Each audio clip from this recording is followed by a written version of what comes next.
gabi na akong umiyak sa sakit na pilit kong tinatanggap. Akala ko'y ikaw na ang aking tahanan, ngunit sa huli ko pala'y iyong sinaktan.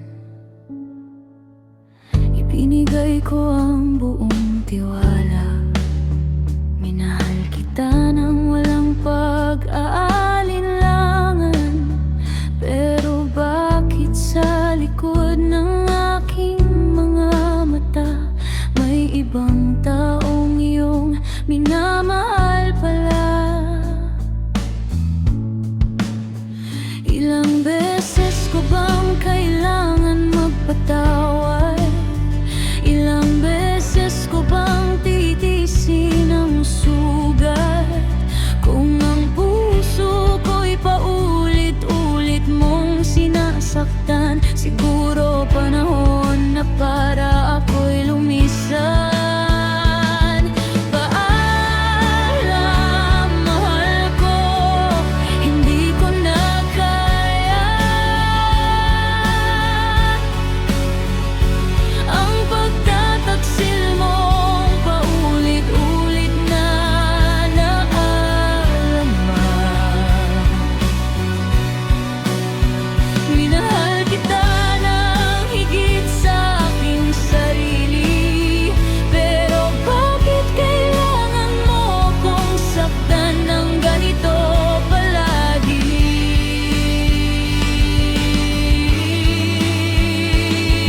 Paalam, mahal ko, kahit masakit sa puso.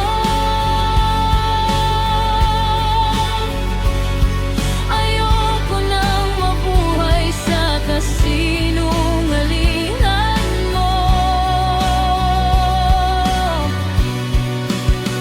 Kung ang pagmamahalan natin ay wala nang halaga, pipiliin ko ang sarili ko kaysa manatili sa luha.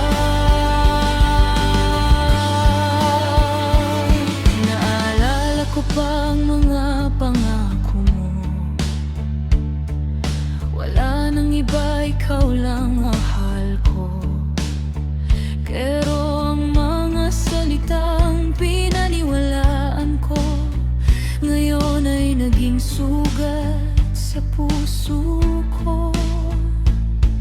Ilang pagkakataon ang ibinigay, ilang beses kitang piniling intindihin, ngunit bawat kapatawaran na aking ibinigay, binalik mo rin sa'kin bilang panibagong sakit. Hindi ko hinihinging maging perpekto ka, ang gusto ko lang ay maging tapat ka. Kung ayaw mo na sa ating dalawa, sana sinabi mo kaysa ako'y lukuhin pa. Hindi ibig sabihin na ayoko nang magmahal, napagod lang akong laging nasasaktan.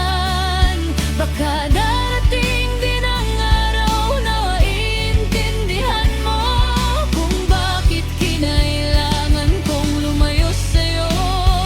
At kung minsan ay maalala mo ako, alalahanin mong naging totoo ako sa'yo. Hindi man naging sapat ang pagmamahal ko, wala akong pagsisisihang minahal kita ng buong buo. Paalam, mahal ko, ito na ang huling luha. Huling pagkakataong masasaktan dahil sa'yo pa. ko